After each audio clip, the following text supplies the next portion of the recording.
की है और भारतीय जनता पार्टी की एक किसान विरोधी, छात्र विरोधी, नौजवान विरोधी और लोकतंत्र और संविधान विरोधी सरकार है।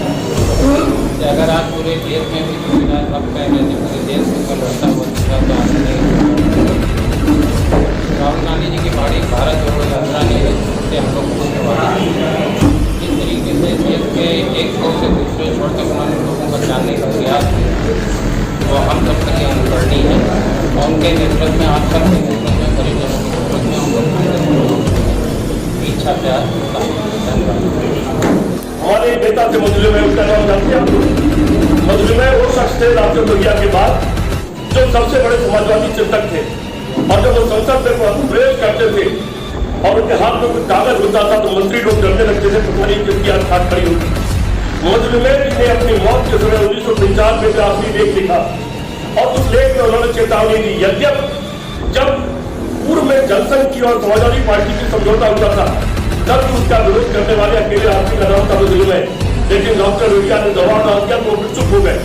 मजलूम ने 1995 में आखिरी लेख लिखा था और उन्होंने उसमें लिखा था कि देश में फांसीवाद दस्तक दे रहा है और फांसीवाद के कब्जे से देश को अगर बचाना है तो कांग्रेस पार्टी को मजबूत करना ही होगा। और उन्होंने कहा था कि समाजवादियों का यह कर्तव्य है कि कांग्रेस पार्टी को मजबूत करें। राजीव गांधी जब प्रधानमंत्री थे तब उन्होंने बयान दिया था काश समाजवादी कांग्रेस पार्टी की तरफ नहीं होते और अब भी जरूरत है कि वो साथ आ जाए। मित्रों, मैं देश के सारे समाजवादियों से अपील करता हूँ, देश संकट में है, देश का संविधान संकट में है, देश का लोकतंत्र संकट में है, देश के लोगों की जबान संकट में है, देश की अर्थव्यवस्था संकट में है, देश की सीमाएं संकट में है और देश की विदेश नीति संकट में है। इसलिए मैं पूरे देश के सारे समाजवादियों से अपील करता हूँ, यह उचित समय है कि छोटे छोटे टुकड़े में बट करके देश को बर्बाद मत करिए, बल्कि सब लोग आइए और कांग्रेस के साथ आइए। संभव हो तो कांग्रेस में आइए और अगर कांग्रेस में आने में थोड़ी बहुत हिचक हो रही हो तो थोड़ा सोच लीजिए, लेकिन तब तक कांग्रेस के साथ आइए, ये मेरी सबसे अपील है। और कांग्रेस को मजबूत किए बिना किसी भी हालत में फांसीवाद को रोका नहीं जा सकता, बीजेपी को हराया नहीं जा सकता। इसलिए मैं कांग्रेस में एक साधारण कार्यकर्ता बनकर आया हूँ। जो पार्टी मुझको आदेश देगी मैं उस काम को करूंगा, दौरा करने को कहेगी दौरा करूंगा, जो भी काम कहेगी करूंगा। लेकिन सारे लिखने पढ़ने सोचने समझने वालों की आज जिम्मेदारी है। हिटलर भी जब आगे बढ़ रहा था तो उसके सारे समर्थक ये कहते थे जो कर रहा अच्छा कर रहा है, लेकिन जिस दिन हिटलर ने आत्महत्या कर लिया उस दिन उनमें आपस में मारकाट शुरू हो गई और उसी जनता ने हिटलर के लोगों को मारना शुरू कर दिया। वही परिस्थितियां भारत देश के अंदर दिखाई पड़ रही है। अगर हमको हिटलर का जर्मनी बनने से बचाना है, अगर हमको मुसोलिनी का इटली बनने से बचाना है तो हम सबको आपको मिल करके फांसीवाद को रोकना ही पड़ेगा और फांसीवाद के पैरों को जितनी जल्दी रोक देंगे उतना ही हमारे आपके भविष्य की पीढ़ियां सुरक्षित रहेगी और खुशहाल रहेगी। बहुत बहुत धन्यवाद। किसी को कोई भी सवाल हो, कोई चिंता बात नहीं, जितनी देर तक पूछते रहेगा जवाब देता रहूंगा। आज आप जो कर रहे हैं इसके माथे का बात को गलत लगेगा, ये जिंदगी भर नहीं छूटेगा। और दूसरी बात नोट करके रख लो, ये चुनाव में आपको 50 सीट नहीं आएगी और 50 सीट नहीं आएगी। पिछले चुनाव के मेरे लेख आते छापे 16 में मैंने लिखा था 125 सीट पार नहीं करेगी समाजवादी पार्टी अपने कर्मों के कारण, अपने गलत सिद्धांतों के कारण और गलत रणनीति के कारण।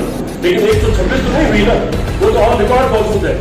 इसलिए दोस्तों इस वक्त देश संकट में है। मैंने नहीं कहा, राहुल गांधी ने नहीं कहा, बीजेपी के संसद सदस्य ने लोकसभा में खड़े होकर के कहा कि आप यहाँ हिंदू मुस्लिम की बात कर रहे हैं। उधर चीन 16 किलोमीटर अरुणाचल में घुस के सड़क बना रहा है और उसके बाद हमारा प्रधानमंत्री इतना बेशरम है, क्या इसको हम देशभक्त कह सकते हैं, जिसने कहा कि न कोई घुसा है, न कोई आया है, न कुछ हुआ है। अब फिर राजनाथ सिंह पहले हमारी बात हो रही है, चीन को वापस जाना चाहिए। और इससे बुरा क्या हो सकता है? किसी देश में अमेरिका ने धमकी दिया था, 7वां बेड़ा भेज दिया था हिंद महासागर में, लेकिन इंदिरा गांधी तक से मसले हुई थी और एक देश के 2 टुकड़े कर दिए तो 99,000 सैनिकों से संख्या हथियार रखवा लिया था। उस देश का विदेश मंत्री ये कह रहा है कि चीन क्योंकि बड़ा देश है उससे हम लड़ नहीं सकते। अरे भारत की सेनाओं ने बिना लड़े कभी नहीं छोड़ा है। ये पहली बात हुआ है कि हमारी कम से कम 13-14 वर्ग मील जमीन आज चीन के कब्जे में है और हर दिन आगे बढ़ती चला जा रहा है। इसलिए दोस्तों सिर्फ मेरा नहीं, आप सबका भी कर्तव्य है, हर कदम वाले का कर्तव्य है इसके खिलाफ लिखे, इसके खिलाफ बोले। क्रांति के बारे में कहा यह जाता है कि जिसने क्रांति शब्द लिखा वो भी क्रांतिकारी है, जिसने क्रांति शब्द बोला वो भी क्रांतिकारी है, जिसने सिर्फ मुट्ठी उठा दी वो भी क्रांतिकारी है, और जो आप तरेर करके क्रांतिकारियों के खिलाफ जंग करने वाले को आप तरेर के देख लेता है वो भी क्रांतिकारी है। मैं आपसे ये नहीं कहता कांग्रेस ज्वाइन कर लो, लेकिन ये जरूर कहता हूँ कि देश बचाना है, इसलिए कांग्रेस की सिंपलाइजर बन जाओ, कांग्रेस की शुभचिंतक बन जाओ। ये अपील मेरी सारे बुद्धिजीवियों से है देश के। एक और बात, इन्होंने इनके चुनाव और इनकी राजनीति को 50,000 करोड़ रुपया कर चुका है। आप सब लोग सब बुद्धिजीवी है, आप सब लोग गवाह है इस बात के, और उन सारी बातों की एक एक बात मेरी सही साबित हुई। दोस्तों, आज देश भारी संकट में है, और देश में अगर कोई आदमी संकट में लड़ रहा है तो अकेला उसका नाम है राहुल गांधी। एक अकेला आदमी लड़ रहा है जिसने कश्मीर पहुंच करके ये कहा था, जब उसको डराया गया, सोचिए कितना बड़ा मजाक है कि जब उनकी यात्रा दिल्ली आती है तो सारे के सारे लोग मास्क पहन लेते हैं प्रधानमंत्री समेत कि कोरोना फैल रहा है, जिससे यात्रा रुक जाए। और जब कश्मीर पहुंचती यात्रा तो डराया जाता है कि आपके ऊपर बम फेंक दिया जाएगा। और राहुल गांधी ने क्या बात कही थी उसको याद रखना चाहिए हर एक को, हर पल, हर दिन, हर घंटे, हर क्षण। उन्होंने कहा था मुझे कोई चिंता नहीं, मेरी सफेद कपड़े को चाहो तो आप लाल कर दो। तो सर पर कफन बांधने वाले आदमी का नाम है राहुल गांधी। क्योंकि एक ही आदमी लड़ रहा है फांसीवाद से, इसलिए सीपीआई ने तय किया कि फांसीवाद के खिलाफ उस लड़ाई में राहुल गांधी का साथ देगा, इसलिए तय किया। और इसलिए 3 साल की राजनीति छोड़ने के बाद आज मैं राजनीति में शामिल हूँ। दोस्तों, राहुल गांधी ने कुछ सवाल उठाए थे और उन सवालों से सरकार डर गई क्योंकि सरकार नंगी हो रही थी, और डर करके उस नंगे हो जाने के कारण मुख्यबाजी से, गलत तरीके से उनकी संसद से सदस्यता रद्द कर दी गई। क्यों रद्द कर दी गई? क्योंकि वो हिंदुस्तान की आवाम की आवाज बन करके बोल रहे थे। और जैसे उनकी सदस्यता रद्द हुई, उस दिन मुझको एक पुराने शायर का एक शेर याद आ गया कि आवाजें हक बुलंद करने उठेगा कौन संसद में, गरीबों के मसायल पर लड़ेगा कौन संसद में, गरीबों को मिले रोटी तो मेरी जान सस्ती है, गरज के शेर के मालिक कहेगा कौन संसद में। जब संसद में राहुल गांधी नहीं रहे तो मुझे ये शेर उनका याद आया। दोस्तों, आप सब मालूम है आप लोगों को, पिछले 70 साल में देश पर 54 लाख करोड़ का कर्जा था, आज उसका 4 गुना से ज्यादा कर्जा हो गया है। सिर्फ 7-8% कर्जा और बढ़ जाएगा तो भारत देश दिवालिया हो जाएगा, भारत देश की हालत लंका जैसी हो जाएगी। मैं नहीं चाहता कि मेरा बेटा, मेरे बेटे का बेटा, मेरी बेटी का बेटा और मेरे और सब जानने पहचानने वाले लोग लंका के हालात झेले। इसलिए मैंने तय किया कि कांग्रेस का साथ देना चाहिए, पूरी ताकत से साथ देना चाहिए, और उसी तरह देना चाहिए कि चाहो तो हमारे भी सफेद कुर्ते को लाल कर दो, लेकिन छोड़ेंगे नहीं। इसलिए मैं यहाँ आया हूँ। तमाम साथी चला रहे हैं कि मैं समाजवादी पार्टी छोड़कर आया हूँ। समाजवादी पार्टी मैंने बहुत दिन पहले छोड़ दिया। जब समाजवाद छूट गया तो मैं समाजवादी पार्टी छोड़ दिया। मैंने उसको छोड़े हुए इतने दिन हो गया। समाजवाद नाम का एबीसीडी वहां नहीं है। और आप लोगों को याद होगा, मुलायम सिंह यादव को जिस दिन पार्टी डिप्टी अध्यक्ष पर हटाया जा रहा था, बहुत सालों का साथ है मेरा, और 3 साल से जरूर मैं राजनीति में नहीं था, और लेकिन हम लोग की मीडिया में तो लगातार रोज था, करीब अखबार में आप छाप रहे थे और टीवी को उठा रहे थे पॉलिटिकल एनालिस्ट के रूप में। लेकिन सवाल ये आता है कि 3 साल से राजनीति में रह करके मैंने अचानक, वैसे मेरी राजनीति 1967-68 से शुरू होती है। डॉक्टर राम मनोहर लोहिया ने एक आंदोलन शुरू किया था, एबीसीडी हाय हाय वाला। उस आंदोलन में बहुत छोटी उम्र का मैं बच्चा था, उसमें हिस्सा लिया था। बहुत सारे लोग पैदा नहीं हुए थे उस वक्त शायद।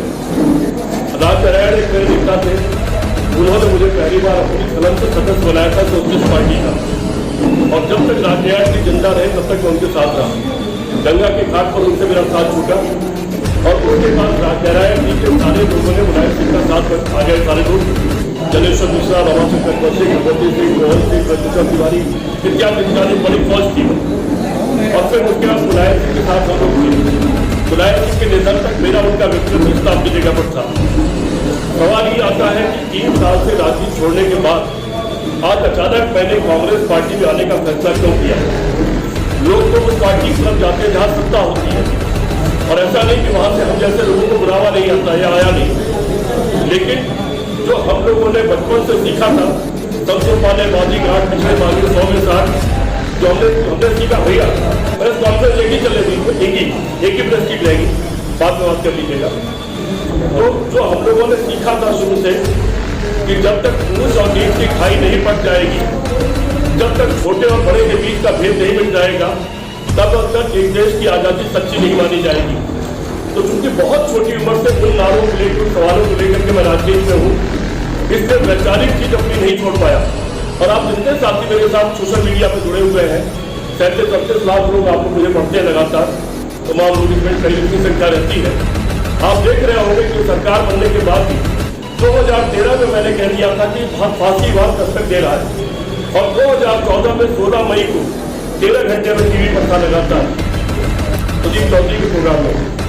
उस दिन मुझसे एक सवाल पूछे गए थे, मैं शुरू जानबूझ के यहाँ से कर रहा हूँ, समझ में आ जाएगा कि क्यों मैं सैद्धांतिक राजनीति करता हूँ। उस दिन रवीश ने सबसे पूछा, पहले पूछा कि राय साहब आपसे सवाल करूँ, उसके पहले होने वाले पीएम का एक बयान देख लेते हैं। तो होने वाले पीएम बड़े विनम्र भाव से बोल रहे थे कि ये जनता की जीत है और मेरे ऊपर जिम्मेदारी आ गई है, लोगों को वादे पूरे करने पड़ेंगे। रवीश ने कहा राय साहब क्या कहेंगे? मैंने कहा मैं जितना वॉच कर रहा हूँ इस सज्जन को गुजरात से, इनका एक स्वभाव नहीं है, लेकिन कई बार क्या होता है कि फलदार वृक्ष झुक जाता है। तो अगर फलदार वृक्ष सचमुच झुक गया है तो देश के हित में होगा, ये कह रहे वादे पूरे करेंगे तो वादे पूरे होंगे, पूरे देश का भला होगा, मेरा आपका भला होगा। 10 से 11 के कार्यक्रम में था मैं संदीप चौधरी के साथ और प्रकाश जावड़ेकर मेरे सामने थे। मुझसे 3 सवाल पूछे गए, उस वक्त फिर दिखाया गया अहमदाबाद का भाषण जिसमें प्रधानमंत्री जी का अहम ब्रह्मास्त्र जा चुका था, और मुझसे सवाल 3 पूछे गए कि 3 सवाल का जवाब एक साथ दे दीजिए कि विदेश नीति में क्या फर्क पड़ेगा, आर्थिक नीति में क्या फर्क पड़ेगा, महंगाई 100 दिन में कम होगी या नहीं होगी। तो मैंने माफी मांगते हुए ये कहा था कि मैं पहले 30 सेकंड आपके सवाल से अलग बात करना चाहता हूँ। याददाश्त में जोड़ डाली, आपको याद आ जाएगा, बहुत अच्छे बयान है और ऑन रिकॉर्ड है ये। और मैंने उस दिन ये कहा था कि थोड़ी देर पहले मैं रवीश के कार्यक्रम में ये कह रहा था, लेकिन अब जो मैं भाषण सुन रहा हूँ उसमें अहम ब्रह्मास्मि मैं भी ब्रह्म हूँ ये बोल रहा है। तो पूरे हिंदुस्तान के जितने करोड़ लोग इस वक्त टीवी के सामने बैठे हों वो लिख करके रख लें कि अगर अहंकार अहमदाबाद से चलकर दिल्ली आ रहा है तो भारत अपने इतिहास के सबसे असफल और अयोग्य प्रधानमंत्री को लिखने जा रहा है। He will be most failed prime minister of this country. ये 16 मई 2014 की बात है, जिस दिन साहब बहादुर भारी वोट से जीते थे और जनता गदगद की एक तरफ। उस दिन ये बोलने की हिम्मत सीपी राज जैसे लोगों में ही हो सकती थी और शायद मैं गलत साबित नहीं हुआ।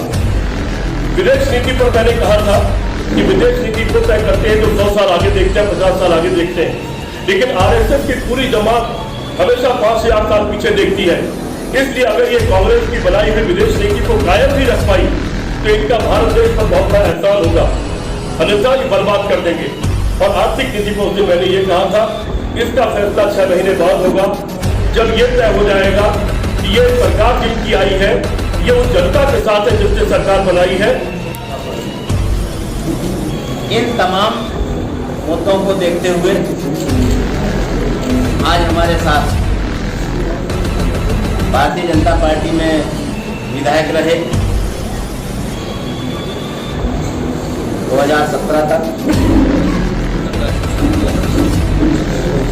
17 से 22 पूर्व विधायक आदरणीय राकेश राय और साथ ही साथ हमारे समाजवादी पार्टी से दर्जा प्राप्त मंत्री भाई सीबी राय जी, दोनों लोगों ने कांग्रेस पार्टी की सदस्यता लेने का निर्णय लिया है। कांग्रेस पार्टी और कांग्रेस परिवार उन सबका स्वागत करता है, क्योंकि आज जिस तरीके का माहौल है उस माहौल को देख करके हमारे साथियों ने आज कांग्रेस पार्टी में परिवार में शामिल होकर के इस सरकार से लड़ने के लिए कांग्रेस का जो दामन थामा है, हम सब मिलकर के इस अन्याय अत्याचार करने वाली सरकार को उखाड़ फेंकने का आज निर्णय लेते हैं। लगातार हम लोग मिलकर के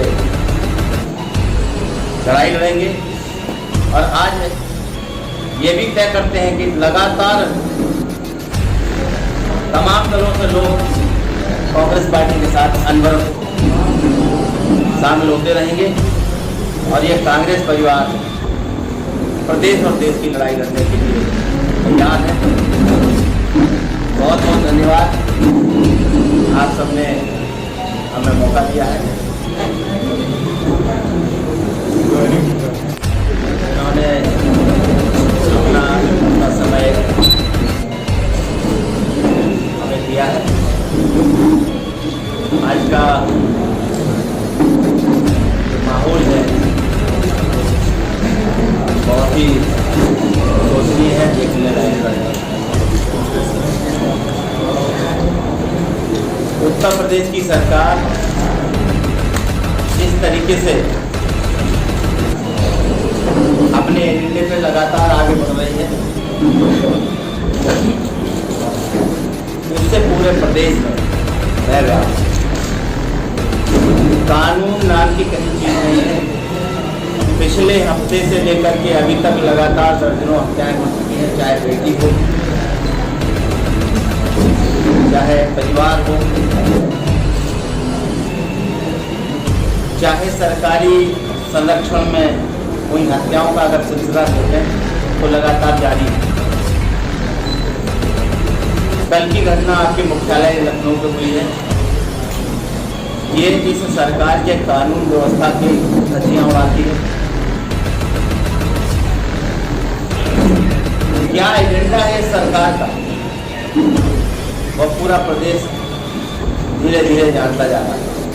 केवल प्रदेश में भय व्याप्त करके कोई भी व्यक्ति